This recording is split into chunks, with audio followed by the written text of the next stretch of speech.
चलो आते हैं अगले क्वेश्चन पे। क्या कहता है, let's see. Sales of goods to Madan.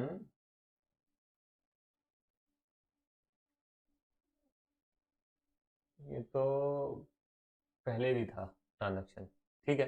Sales of goods to Madan 6,000 वो entered in sales book as 600, कम किया है तो आप इसको रिकॉर्ड कर दीजिए। Madan to sales repeat transaction है ये, पहले भी कर चुके हैं। 5,400 है ना, 6,000 करना था, 600 रिकॉर्ड किया, तो अभी 5,400 और रिकॉर्ड कर दो।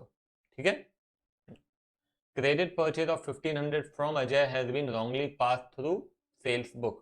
तो एंट्री होनी चाहिए थी परचेजेस टू अजय 1,500 1,500, और हमने उसको, this should be the correct entry and the wrong entry is क्या, अजय टू सेल्स 1,500 1,500। अभी क्या करते हैं इसको, चलो इसको रिवर्स करते हैं। एंट्री हो जाएगी, ये हो जाएगी सेल्स टू अजय। ठीक है ना, 1,500 1,500। चलिए इन दोनों को जोड़ लेते हैं अभी। तो अजय इधर क्रेडिट है, इधर भी क्रेडिट है, और डेबिट में क्या है, परचेजेस 1,500। ठीक है, सेल्स 1,500 टू अजय 3,000। ठीक है, सिंपल है। उसके बाद है repairs to building 300 were debited to building account. Repairs हुआ है तो कहाँ डेबिट होना चाहिए? अरे भाई, रिपेयर्स हुआ है तो रिपेयर्स में ही डेबिट होना चाहिए था। ठीक है, कितना, 300 300, this should be the correct entry.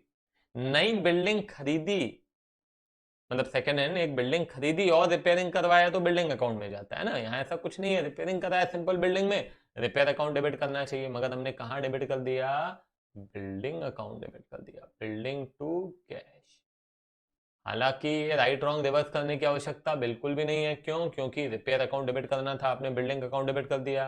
Repair किया नहीं, रिपेयर को डेबिट करो, और जो बिल्डिंग आपने डेबिट किया उसको क्रेडिट करो। तो एंट्री क्या हो जानी चाहिए, रिपेयर्स टू बिल्डिंग। ठीक है ना। तो ये क्या हो जाएगा, कैश टू बिल्डिंग, कितना, 300 300। तो अभी क्या हो जाएगा, कैश क्रेडिट है, डेबिट है, कैंसिल हो जाएगा, एंट्री क्या हो गई, रिपेयर्स टू बिल्डिंग, जो मैंने अभी आपको बताई। सिंपल है। चलो, 2050 paid to Rohit is posted to debit of Mohit account as 5020। ये इंटरेस्टिंग है। देखो, हमने सबसे पहले तो आपने पैसे दिए किसको, रोहित को दिए, तो एंट्री कर दीजिए Rohit to cash, step by step, है ना, बिल्कुल स्टेप बाय स्टेप। कितना दिया, 2050 2050। ये आपके ये आपका करेक्ट ट्रांजेक्शन है। मगर हमने क्या कर दिया, टू द पोस्टेड, मतलब केवल और केवल कहाँ गलती हुई है, मोहित के अकाउंट में। तो रॉन्ग एंट्री में हमने मोहित कर दिया रोहित की बजाय, और अमाउंट भी 5020 कर दिया टू कैश। कैश में गड़बड़ी नहीं हुई है, कहीं नहीं बोल रहा है कैश में गड़बड़ी हुई है ना, रिकॉर्डेड नहीं है, was recorded as payment to Mohit, नहीं, वॉज पोस्टेड टू डेबिट। केवल और केवल कहाँ गलती हुई है, मोहित के डेबिट में।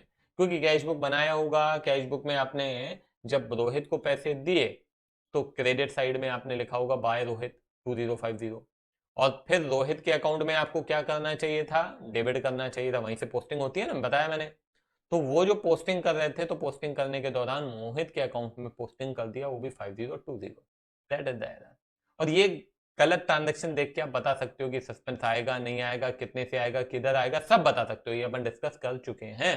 तो चलिए इसको मैं रिवर्स करता हूं फटाफट। क्या हो जाएगा, कैश टू मोहित अकाउंट, कितना, 50, सॉरी ये 2050 और ये 5020। अब इन दोनों को चलिए अपन टोटल करते हैं। तो आप देखेंगे कि कैश अकाउंट क्रेडिट है, कैश अकाउंट डेबिट है, दोनों बराबर है, इसमें कोई दिक्कत नहीं है। तो रोहित अकाउंट डेबिट है 2050 ठीक है, और टू मोहित है 5020। अभी क्या हो जाएगा, डेबिट डेबिट आपका 5020 माइनस 2050, तो हो जाता है 2970। ये आपका हो जाएगा सस्पेंस, कितना, 2970। समझ में आई बात? ये ध्यान रखना है, पोस्टिंग में गड़बड़ी हुई है, रिकॉर्डिंग में गड़बड़ी हुई है ना, वेरी वेरी इंपॉर्टेंट।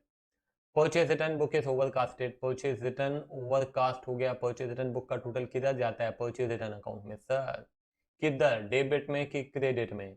परचेज जाता है डेबिट में, तो परचेज रिटर्न जाएगा क्रेडिट में। क्रेडिट ज्यादा हो गया है, कितने से ज्यादा हो गया है? 400 से। परचेज रिटर्न क्रेडिट ज्यादा हो गया है, कैसे सुधारेंगे? डेबिट करके। परचेज रिटर्न अकाउंट डेबिट करके। तो क्रेडिट में क्या आएगा? सस्पेंस। ठीक है, बिल्कुल।